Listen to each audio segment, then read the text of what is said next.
to Black Enterprise's Women of Power Tech Summit. In this session, Fintech Spreading the Wealth. I'm your moderator, Kia Morgan-Smith, Senior Digital Editor of Black Enterprise. Investing apps and digital currencies have been making headlines all year, but some experts believe Fintech's greatest achievement could be financial inclusion. Can technology improve the wealth gap by engaging diverse consumers and finally providing equal access to financial services? Today, I'm happy to talk with two amazing women who are on the front lines of this movement. Andrea Doncourt, Senior Vice President of PayPal, and Darbi Alexander, CEO of BCA Culture. Welcome, ladies. Andrea, can you tell us what is Fintech and how does it transform the traditional system of finance? You know, as a term, Fintech has gained a lot of notoriety and newfound popularity over the last several years, as if it really is this new thing. But as a concept, Fintech is simply leveraging technological advances to create efficiencies, at least we'd hope, in providing financial services. So in that sense, Fintech is not a new concept. So you could argue that, checks being issued, ATMs, electronic funds transfers, those are all examples of the evolution of financial services technology. But in the context of PayPal and digital wallets, as you mentioned at the outset, we view Fintech as the enablement of consumers and merchants to be able to move money with ease, right? Without exorbitant costs and fees by digitizing transactions. So it's the basic belief, at least in the context of PayPal, that being able to move money is a right and not a privilege. And that it should be done in a way that is more affordable, convenient, and secure, and thereby improve the financial health of millions of people and businesses around the world. So that's the view of Fintech, at least from the lens of PayPal. Absolutely. And Andrea, let's go to Darbi. Can you tell me, how did you come to start a business in the Fintech space? And can you tell us a little more about BCA Culture and what it does? Absolutely, Kia. One of the key things is innovation. And we begin to see here at BCA Culture the need for minority businesses and small business owners to have a system that's digital that teaches and guides them on exactly how to build out their company profiles, how to begin to build business credit. We saw literally a need. More people know about personal credit, but we noticed a lot of small business owners had no idea how to leverage or use business credit. And then if they heard about it, it was a mystique there. They were curious to know, how exactly do I build my business credit? What do I need to do? How can I get access to creditors? And so here at BCA Culture, our goal and our platform is built to guide entrepreneurs how to build their business credit, the funding sources that's available, how to use digital wallets and systems to help them be more efficient. So when they're going to obtain funding, they're positioned to get high limit credit cards, gain access to investors or venture capitalists, and also be able to obtain government contracts and grants. That is extremely important. How about you, Andrea? How did you, transition into Fintech? And tell me more about your role at PayPal. Sure. I currently lead the customer practices and regulatory relations function in PayPal. And it's a role that arguably is centered on PayPal's two most valued, stakeholders, our customers and our regulators. With respect to our customers, the role of the team is to ensure that we set the policies and the standards for how PayPal ensures that every time a customer engages with us, right, they're having a fair and equitable experience. It's everything from, application for a PayPal product and ensuring you have fair access to that, to when you voice a concern, how are we dealing with you in a thoughtful and fair way?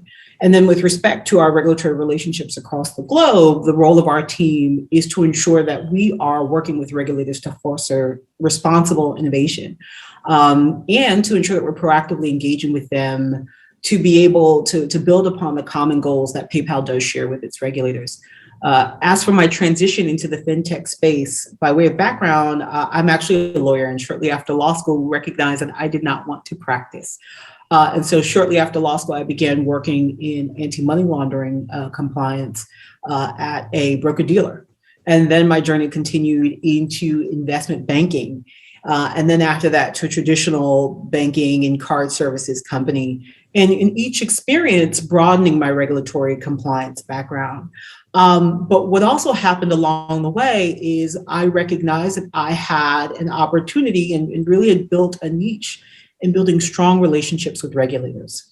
And being able to show the organizations that I was working with, that was a unique strategic competitive advantage for them, having the strength of regulatory relationships. So by the time I was approached with an opportunity to work at PayPal, and PayPal very much already had this philosophy, it just felt like a natural fit. And I started 5 years ago and haven't looked back since. Wow, it sounds like a book, like you have a book inside of you, especially with the money laundering. I love to hear more about that. But can you both tell me what your experiences have been as women in fintech and what can actually be done to increase racial and gender diversity? Darbi, would you like to start? Absolutely, absolutely. As a female in fintech, we are definitely minority. And then as a Black female, we are truly a double minority. However, that's our strength, that we're able to look at things and go against the opposite of majority. We're able to come up with solutions. We are heavily solution-based, and we contribute so much creativity to the industry.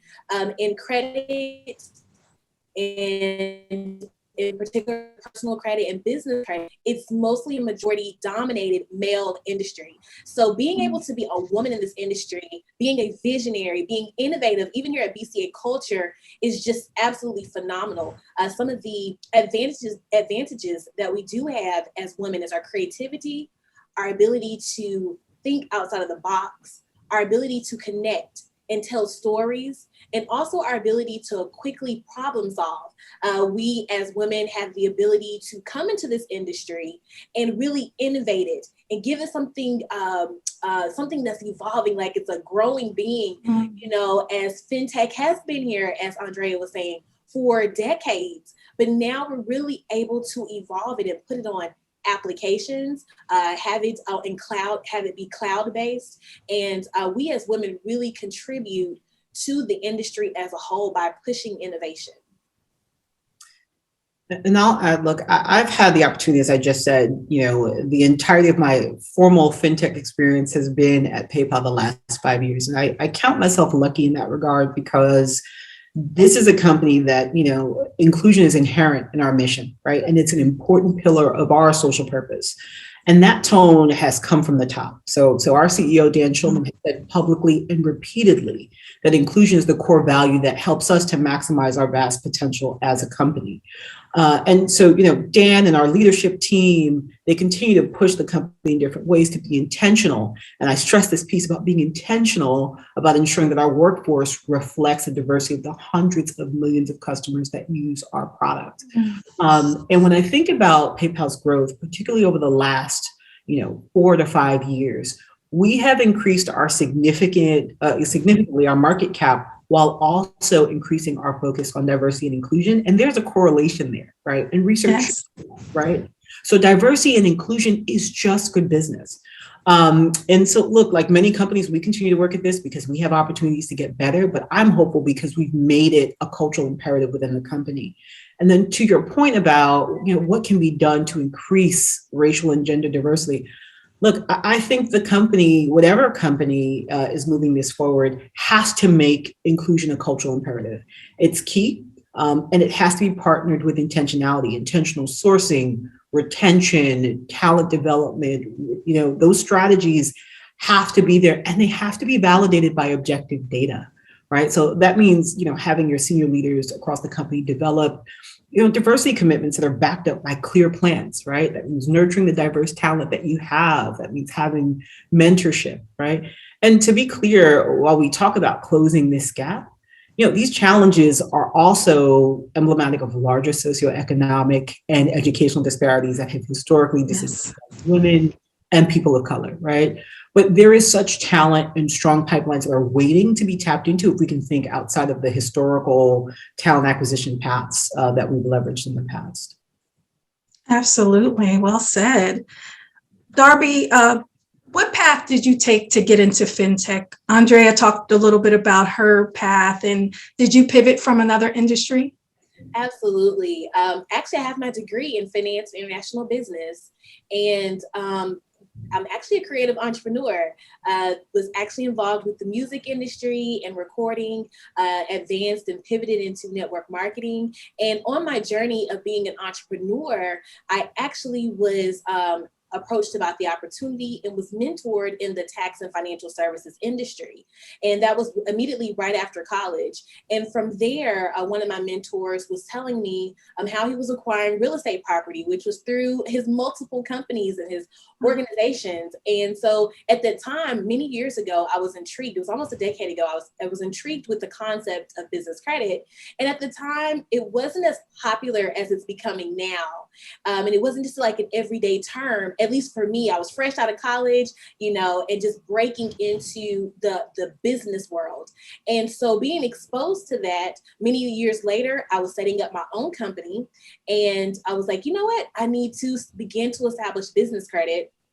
Ran into a couple of situations that weren't ideal, that didn't produce the outcome that the service promised. However, through that, it caused me to actually seek and go deeper and say, wait a minute, I remember from my mentor, the steps. I remember there were basic fundamental steps. And I remember there are core concepts and values that will resonate with the business owner that needs to be in place. And so when I came to the table, I started having a vision of BCA Culture. There were other services that provide business credit building, but I started to see wait a minute, we've evolved. People want things more at the click of a button. People want to eliminate guesswork and more automation. And we're advancing into the digital age and also the intelligence era. And so I began to talk to my business partner, Adam, and say, hey, how can we really develop a platform that serves customers and entrepreneurs? And how can we do it simultaneously? At the time, I was teaching the courses. And through teaching, we were able to help entrepreneurs through the classes obtain millions. However, once we created the software, BCA Culture, once we did that, then we were able to impact thousands of entrepreneurs, and we were able to get into 50 plus million in business credit and funding over the past year. So through technology, it allows us to be omnipresent in a sense. It allowed us to really be able to connect with our customers through our platform. And here we are today, sharing the message of business credit, sharing the message of funding, and making it obtainable for business owners, particularly minority business owners, getting access to capital, and working with our majority banks and financing companies, and creating and leveraging partnerships to assist these small business owners in getting access to capital.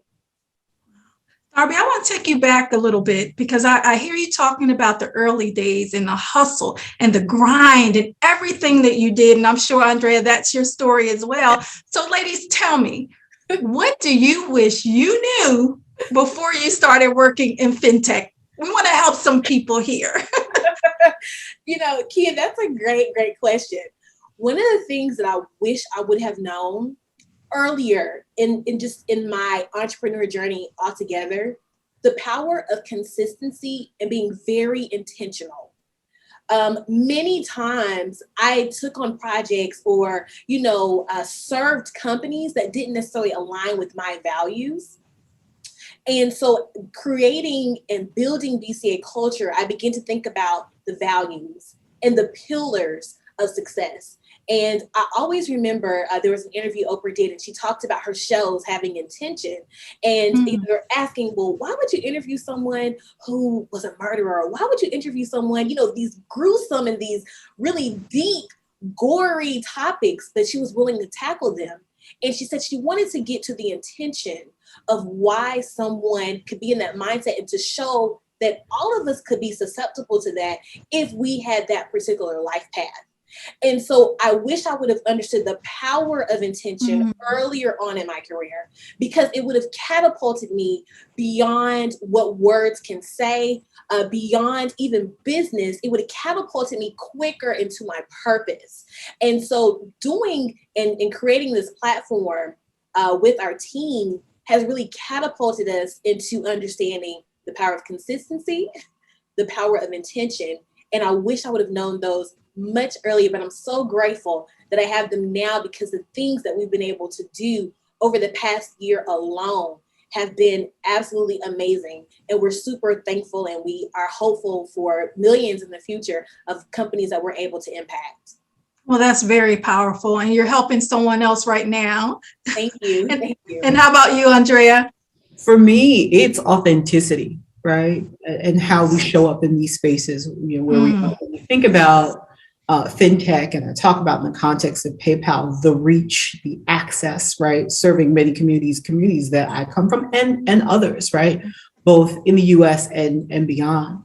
And I think that, when we talk about authenticity, it's any number of ways, right? It is physically how you show up as yourself. It's also how you vocalize your perspectives and knowing that you have room for that, right? Being honest, not every culture affords that, right? And it is special to Darbi's point about being intentional about where you want to be, right?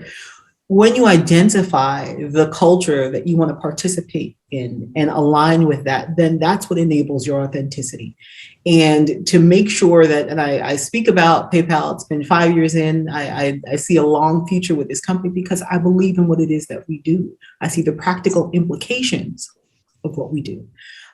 It's always interesting to me when I meet people on the street who say, I was on this website that I'd never been on before. I was going to buy this shirt. I did not know this seller, but then I saw the PayPal button and I bought it. Or someone who said, I was able to send funds to my loved ones without having to leave my home. Or people who say, this is one that resonates with me. This is my own experience, where you think about things like bill pay, right? And the integrity of people being able to move their money and what that means, right? So think of people who stand in, your check casher lines for hours, right? You cash your check just to stand on the next line to then pay your bills. Time, right, is a luxury that if we can be afforded it, we should be, right? Especially with moving your own money. So when I talk about that authenticity, I'm able to relate my own experiences to what I do. And that's what's important to me. That's what I, certainly wish, I knew before fintech, but it's coming into a company whose values are very much aligned with mine that have enabled that for me. Absolutely. Wow. So can you help us and tell us what opportunities and resources are available for someone seeking to transition into fintech? Sure. It's interesting. Like I said at the top of the call out, fintech not being something that's entirely new. I'd also say that fintech is not unlike any other area of financial services or corporations in which there are many functional skill sets that, could advance you. So I'm sure that when people hear fintechs, they think of engineers, they think of developers, right? They think of, all of those technical skills. But the truth of the reality is that in order for a fintech like PayPal, and any other fintech to succeed, there's a need for sales, for marketing, for operations, accounting, finance, right? And so, when you think of it in that way, right, for many people, the skill sets that you have could be transferable, right? And you don't want to limit yourself to thinking that there's only one path. So, in fact, you'll find, and I think Darbi indicated this earlier on, that, it's your varied experience, where you come from, your perspectives that add the value, right? Fintechs are more than just those technical aspects. Absolutely. I would agree with Andrea when it's the evolution of fintech, and it's evolving, it's breathing, it's a moving target. Technology is advancing so fast. And so understanding there's so many apps and applications that do similar functionalities.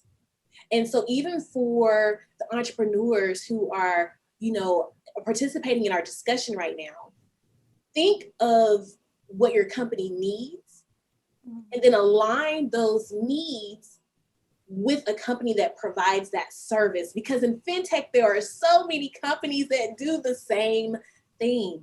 The biggest thing is, as Andrea was saying, was connecting to a culture that you believe in, connecting to a culture that has the beliefs that align with even your company. Because nowadays, with us being virtual, sometimes that can make a difference between a checkout or not, is the brand who you're choosing to use to check out your services. Yes. Going through BCA Culture, our software, can be the difference between your business getting approved or denied for funding. It can make the difference between a business owner staying in their location, or, God forbid, being evicted from a location. So evolving your business and evolving technology, marrying that with fintech, which there's so many different financial services, accounting, you have bookkeeping software, you have business credit building software, you have merchant services. We have all of these different capacities, credit repair, the major credit reporting agencies, those are fintech companies. And here, being in Atlanta, we are the hub of a lot of fintech companies, right? And so just align your business with those companies that offer the services that you provide, and also make sure that the companies are evolving, because there are some fintech companies who are staying the same and not necessarily evolving, and then getting their competition is taking over the market, because now there's an emerging market of creative entrepreneurs. There's an emerging market of millennial entrepreneurs, who are taking over the landscape as well. So hope that answers your question. Yes. And I want to touch on that market, but first I want to backtrack a little bit with Andrea. You talked about transferable skills. What are some of those transferable skills you think a person, it would help them if they wanted to get into fintech? So, this is going to seem perhaps not intuitive, right? But for me, it's people, right? It's building relationships with people. It's having a heart for people, right? I've seen so many people make connections in terms of their next opportunities by virtue of relationships that they've established, right? I've seen people in the context of, I always tell the story about very early on in my career, where after work, folks would say, hey, we're going for a drink. Very early on, I'd say, I'm going home, right? And then over time, learning, go for that drink, right? Communicate with your colleagues. You'd be surprised with the networks that you end up creating in the context of informal relationship building, and how that creates opportunities for you in the formal setting. Because by and large, what people want to know is that they can trust you, identify with you, connect with you. So I've seen people walk into positions where, if you look at their CV, right, perhaps it's not intuitive that they're sitting in that role, but they're certainly intellectually curious, right?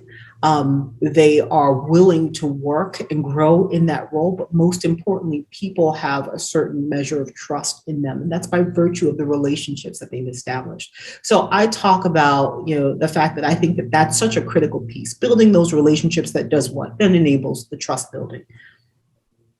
I think that is so important to say that, and people need to hear it. Go for that drink, hang out a little bit, and make those connections. And Darbi, I wanted to talk about the job market. What are some of the future opportunities in fintech? Well, fintech is ever evolving, and I love how, going back to Andrea, she was mentioning that she was already fascinated with the regulatory industry. And by the time she went to PayPal, that was already what they were doing. And so she could see the future from the beginning. And the skill to be a visionary, I know that might sound broad. It might not necessarily be a job description per se, but for those who have ears, if you can hear what I'm saying, if you have vision and you see a need or a problem that can be filled, that is a position that can be created in fintech, because again, this is an ever evolving industry, and technology is developing rapidly. Artificial intelligence is here, and so you want to be able to be creative and asset of value. Of course, yes, software developers Of course, yes, programmers. Of course, those skills of administrative skills, of being a person who has the ability to see trends in the industry. I know trends are huge in our industry, understanding what's getting ready to happen. If you're a visionary, you can fill any role. You can create a role in the company and really be positioned for greatness, because there's so much room for opportunity. The current market, the need for technology professionals is so great, and it's going to keep on growing and evolving as the traditional workforce shifts. There's huge opportunity in the technology industry. And yes, most of it can be degreed. However, I'm not degreed per se in technology. I had a vision, and I was able to outsource to my business partner and to our team who has the skill set to be able to walk out the vision. So I'm speaking from experience that you can be a visionary and see a need in the industry, have a real solution, and develop an application or software, whether that's cloud-based or desktop-based, and really be able to reach the masses at the click of a button. Andrea, would you like to add anything? I cannot add anything to what Darbi said. Darbi covered that wonderfully. Being a visionary is key, right? I'll add one piece. Someone made a comment about the fact that when you go into a restroom to dry your hands, the automated that hand dryer, what have you. Yes. They noted that for people of color, it took longer, right, for the drying machine to come on, right? And someone said, well, that really has to do with the fact that there's now the representation in terms of picking up our pigmentation, right? And certainly there are people who are working on that at present. So to Darbi's point, I use that it's a random observation of the world and how it can be made better by technology, right? Yes. So I draw that analogy because with respect to fintech and being visionary, right, it's noting the things in your environment. How can you build upon and enhance that? So Darbi, I think, covered it wonderfully. Well, ladies, this has been a very informative session. I want to thank you both, to Darbi Alexander, to Andrea Doncourt. Thank you so much for joining Black Enterprises on this FinTech Talk. And really quick, Andrea and Darbi, can you share how people can reach you or find out more? So I can be found on LinkedIn, Andrea Doncourt, and also, of course, you can always please go to PayPal.com as well, and that is where you can find out more about our organization. Darbi? Absolutely. So I can be found on social media platforms as Darbi. Dominate with Darbi on Instagram. And also our professional, the business website for BCA Culture is www.bcaculture.com, and at BCA Culture on all platforms, YouTube, Instagram, Facebook. We can be reached across all platforms. And when you're searching for Darbi, remember, it'll autocorrect, but it's DARB as in boy and I as in igloo. Well, thank you all for joining us for Women of Power Tech Summit with Black Enterprise, and we will see you soon.